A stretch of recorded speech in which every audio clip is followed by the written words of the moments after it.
नमस्कार, आप देख रहे हैं न्यूज़ 24 5 की पंचायत में आपका स्वागत है। आपके साथ मैं हूं प्रत्युष खरे। काले धन पर प्रधानमंत्री का फैसला विरोधियों के निशाने पर है। कांग्रेस लोगों की दिक्कतें गिना रहा है तो केजरीवाल नोटबंदी को भ्रष्टाचार बढ़ाने वाला फैसला बता रहे हैं। ममता बनर्जी ने मोदी से फैसला वापस लेने की मांग की है तो केरल के सीएम ने कहा है कि कालाधन वालों ने फैसले से पहले ही अपने पैसे ठिकाने लगा दिए थे।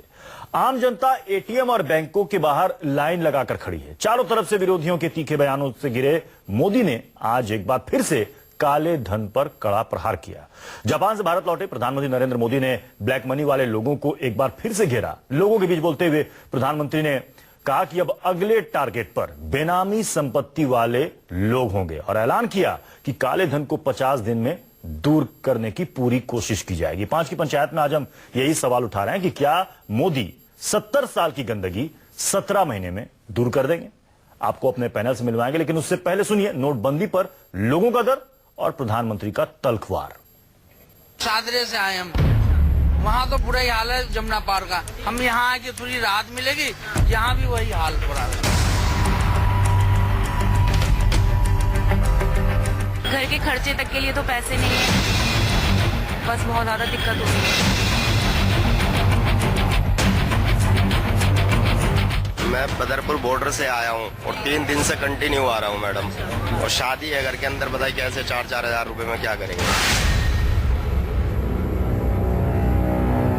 तो ये ऐसा क्यों हो रहा है?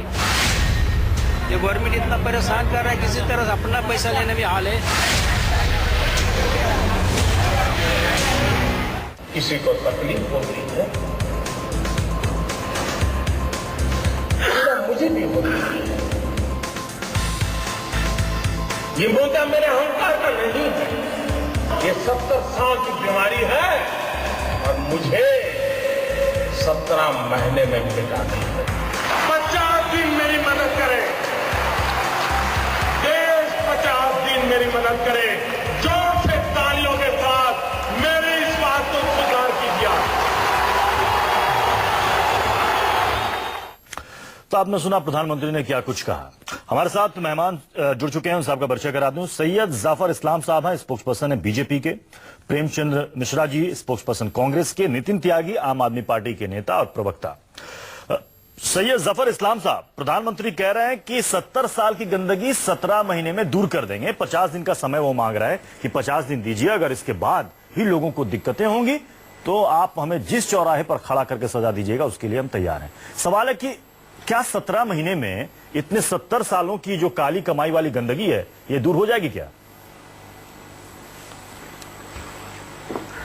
बिल्कुल दूर हो जाएगी। देखिए, जो ये बहुत साहस भरा कदम है, इसके लिए बहुत बड़ा पॉलिटिकल विलिंगनेस चाहिए था जो प्रधानमंत्री ने लिया है। ये देश के हित में लिया है और आम आदमी के हित में लिया है, और इसकी आलोचना जानते हुए भी कि इस डिसीजन की आलोचना होगी और उन लोगों से आलोचना होगी जिन लोगों ने काले धन छुपा के रखे हैं। इसलिए उसको दरकिनार करते हुए एक आम आदमी के लिए अच्छा करे, इसलिए उन्होंने ऐसा साहस भरा कदम उठाया है। इसका देखिए, इस कदम की वजह से कितने लोग को बेनिफिट होगा, उसका आप अभी संज्ञान में भी नहीं ले सकते। मैं छोटा सा उदाहरण देता हूं। देखिए, आज जो कौन से लोग किसकी आलोचना कर रहे हैं, कांग्रेस पार्टी के 2 बड़े लीडर जो करप्शन चार्जेस पे बेल पे है, वो इसकी आलोचना कर रहे हैं। लालू यादव, इसकी बात करें, लालू यादव देखिए कन्विक्टेड है करप्शन चार्ज में, उसकी बातें कर रहे हैं। मुलायम सिंह यादव के बारे में आपको मालूम ही है कि करप्शन किस तरह का किया, किस तरह के केस में मुलविस है। आपको बीएसपी के देखिए नेता के बारे में कौन नहीं जानता कि टिकट बेचती है कैश लेके। तो इस तरह के लोगों ने इसकी आलोचना की, लेकिन कई अच्छे लीडर ने इसकी सराहना की और देश की जनता, सबसे इम्पोर्टेंट, देश की जनता ने इसको सराहा है। देश की जनता का लेकिन सैयद जफर इस्लाम साहब, देश की जनता तो अब ये भी कह रही है कि ठीक है, कदम बढ़िया है, लेकिन सरकार की तैयारी नहीं थी। हमें रोज रोज जो घर चलाने के लिए पैसे की जरूरत है, वो नहीं मिल पा रहा है। देखिए, मैं इस बात पे जरूर कहूंगा कि मानता हूं थोड़ी तकलीफ हो रही है, मैं इस बात से बिल्कुल इनकार नहीं करता। लोगों का कंट्रीब्यूशन है देश के लिए, देश के प्रति जो सैयद जफर इस्लाम साहब, माफी के साथ आपको रोकना चाहूंगा, इस वक्त जरा सुन लेते हैं दिल्ली के सीएम अरविंद केजरीवाल इस विषय पर क्या कह रहे हैं।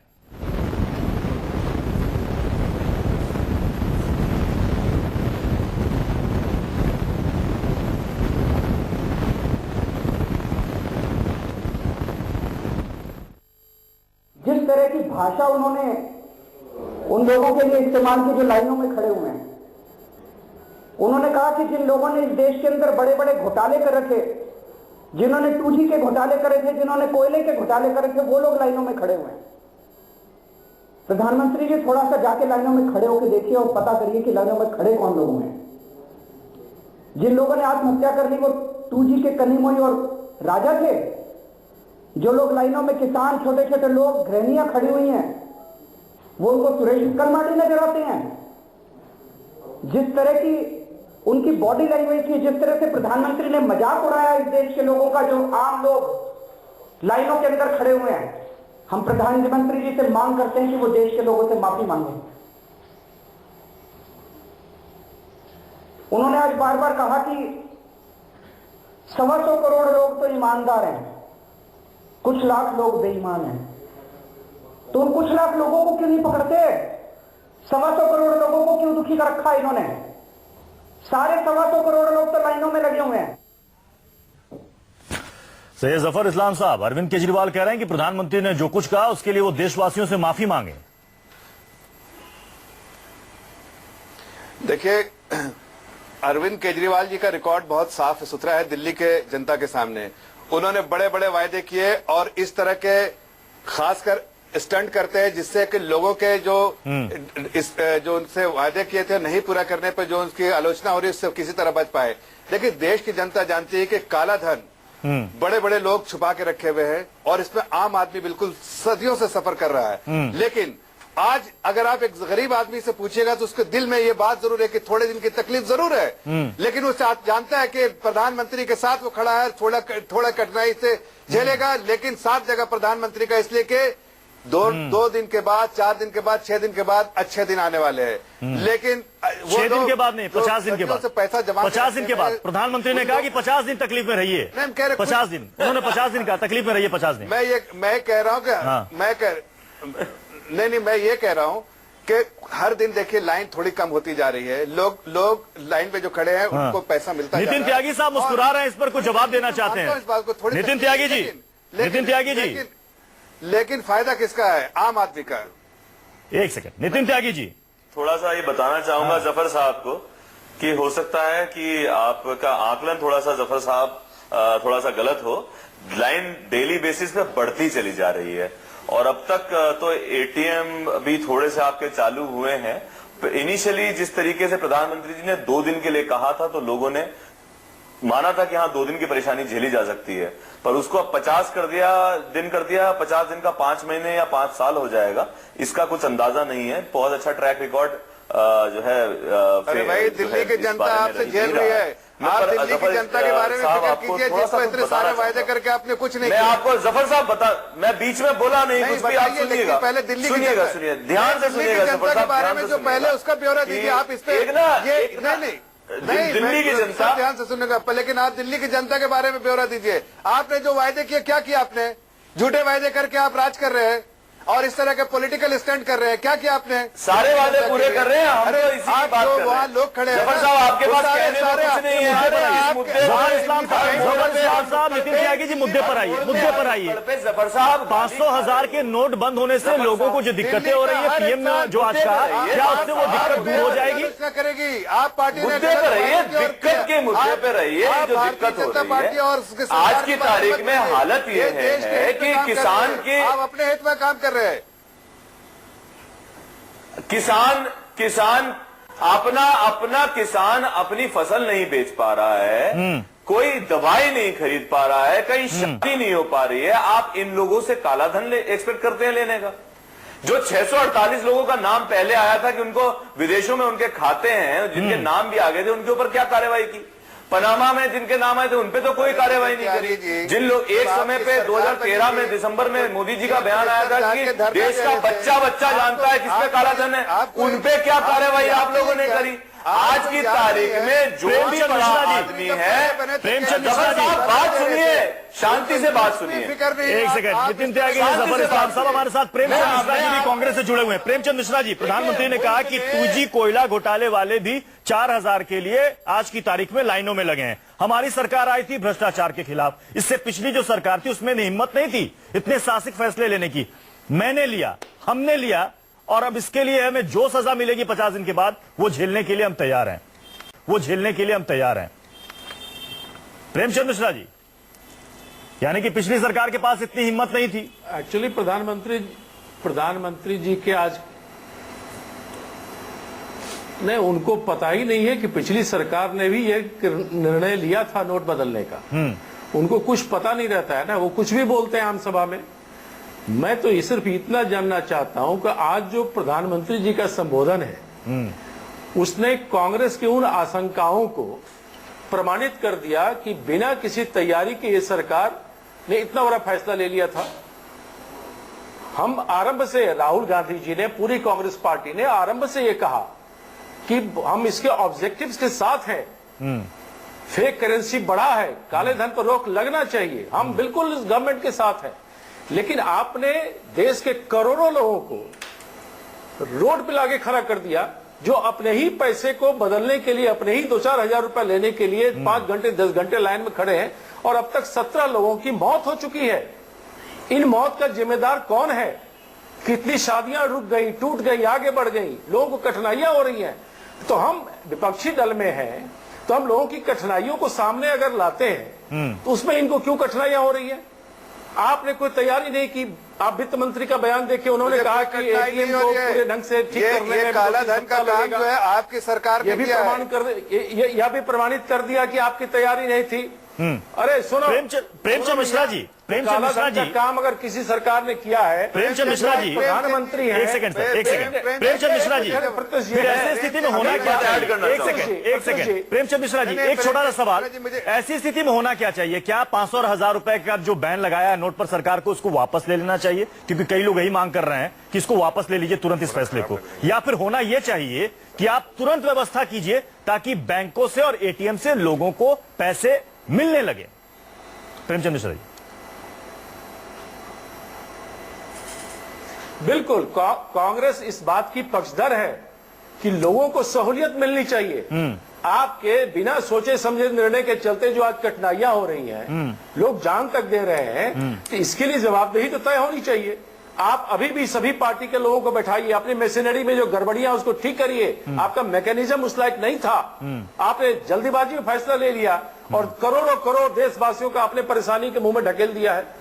तो इस पर आपको अपने अहंकार या ये जो रहता है कि हमको पब्लिसिटी लेना है, राजनीतिक माइलेज लेना है, उस चक्कर में आपने आज पूरे देश को राजनीतिक तौर पे और आर्थिक तौर पे अराजकता की ओर ढकेल दिया है। हाँ, जफर इस्लाम साहब, मैं आपके पास आऊंगा, उससे पहले नितिन त्यागी कुछ कहना चाह रहे हैं। नितिन त्यागी, 2G वालों, एक मिनट, यदि कोई 2G की बात करता है तो प्रधानमंत्री है, कार्रवाई क्यों नहीं कर रहे हैं? बहुत ही विख्यात कार्रवाई क्यों नहीं कर रहे हैं? देश की एक बहुत ही किसी ने भ्रष्टाचार किया है तो भ्रष्टाचार के खिलाफ कार्रवाई करने से कौन रोक रहा है प्रधानमंत्री को? आप देश के लोगों का मजाक उड़ा रहे हैं कि 4000 रुपए के लिए रोड पर खड़े लोग, शर्म आनी चाहिए प्रधानमंत्री से बात करने की। रिपोर्टर हैं, ये जो कांग्रेस के स्पोक्स पर्सन बोल रहे हैं, इनको मालूम होना चाहिए कि इनकी पार्टी में को कैसे लोग जानते हैं कि पार्टी जो है वो स्कैम्स और स्कैमस्टर्स की पार्टी है। आज जो भारत के प्रधानमंत्री ने जो इतना साहस भरा, अरे जफर साहब, कोई भी आपके ऊपर उंगली उठाए तो आप उसके ऊपर उंगली उठाएंगे, अपनी गलतियों को छुपाओगे क्या? दलालों की पार्टी है, शांत हो जाइए। जफर इस्लाम साहब, स्कैम की बात ना करें। दलालों की पार्टी है। जफर इस्लाम साहब, ऐसा नहीं है कि बीजेपी भी दूध की धुली है। स्कैम में बीजेपी के नेताओं का नाम नहीं आता। बीजेपी का इतिहास आपके दोनों मुखिया तो देखिए, बदमाश और अपराधियों की पार्टी है, लोगों की हत्या की है भारतीय जनता पार्टी ने, लेकिन हत्यारों की पार्टी है भारतीय जनता पार्टी। एक आम आदमी जो है वो एक आम आदमी से बड़ा भी हत्यारा पार्टी को है। कितने लोगों की हत्या की आपने? लेकिन लोगों की हत्या करते हो, बात करते हो। हत्यारों की पार्टी है भारतीय जनता पार्टी।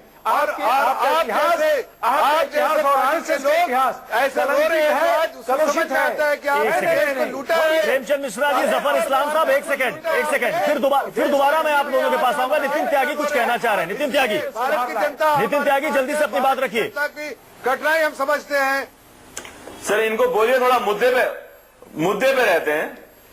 देखिए, देश की एक बहुत ही विख्यात फाइनेंशियल रिपोर्टर हैं लता वेंकटेश जी, जिन्होंने अभी एक रिसर्च उन्होंने दी है कि 3 महीने जुलाई, अगस्त और सितंबर में कुछ बैंकों में जिनमें कि बहुत कम डिपॉजिट्स थे, अचानक से उनके डिपॉजिट्स एस्ट्रोनॉमिकली बढ़ गए, बहुत ज्यादा बढ़ गए।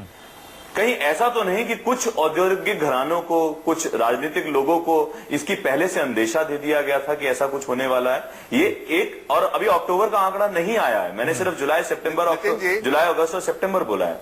और देखिए आज की तारीख में भी जो लोग नोट बदलवाने जा रहे हैं, जो लाइन में खड़े हैं, एक सेकंड, जो लोग लाइन में खड़े हैं 4000 रुपए बदलवा रहे हैं दिन के, एक सेकंड मैं बता दूं थोड़ा सा, जो 4000 रुपए बदलवा रहे हैं वो तो आम आदमी ही है, लेकिन जो दलाल पहले से घूम रहे हैं, देखिए बैंकों में नहीं चेंज होगा, पर दलाल पूरे के पूरे मार्केट में घूम रहे हैं आज की तारीख में। 20% में, 15% में, 25% में कैश बदलना या एंट्रीज बांटना, ये जो दलाली की गवर्नमेंट बन गई है, ये जिस तरीके से पहले से प्री प्लान है, इसमें काला धन कहीं नहीं होगी। और देखा भी होगा देश जो काली कमाई है उसको खपाने के लिए ज्वेलरी का सहारा लिया जा रहा है, गोल्ड में लोग इन्वेस्ट कर रहे हैं, प्रॉपर्टी में लोग कई पहले से इन्वेस्ट कर चुके हैं, फॉरेन मनी एक्सचेंज की जा रही है, तो काली कमाई को तो ठिकाने लगा ही जा रहा है।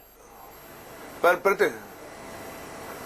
प्रत्युष जी देखिए, दो बातें कहूंगा, मुझे मौका दीजिए। पहली बात, जो ये रिपोर्ट की बात कर रहे हैं, सीएनबीसी के जो एक एंकर उनके बारे में बता रहे हैं, देखिए वो रिपोर्ट मैंने भी देखी है और उनके रिसर्च को भी मैंने देखा है। वो नेगेटिव ग्रोथ से पॉजिटिव ग्रोथ दिखा रहा है, और नितिन जी को मालूम होना चाहिए कि किसी महीने में नेगेटिव ग्रोथ है। रेड, आप देखिए चार्ट निकाल के दिखाइए सामने, सबके सामने, कि नेगेटिव ग्रोथ है और किसी महीने में पॉजिटिव ग्रोथ है, और कई महीने में नेगेटिव ग्रोथ भी है, उसमें तीनों महीने में किसी बैंक में नेगेटिव ग्रोथ है। तो इस तरह की बात करना बिल्कुल गलत है। हाँ, आप एक साथ कहीं हो तो आप समझ में आए कि बहुत एकदम से एस्ट्रोनॉमिकल वो परसेंटेज में देखिए, आप समझ में, अगर आप इकोनॉमिक्स में आते हैं तो जफर साहब परसेंटेज, आप क्या बात करते हैं, आप क्या बात करते हैं, आप सुनिए कि मैं कोई बेवकूफ भी नहीं हो, बैक टेस्टिंग कीजिए, रिलेटिव परसेंटेज की बात नहीं कर रहा हूं मैं, बैक टेस्टिंग मैं अमाउंट की बात एनालिसिस कीजिए और देखिए, आप एक्चुअल अमाउंट की बात कीजिए।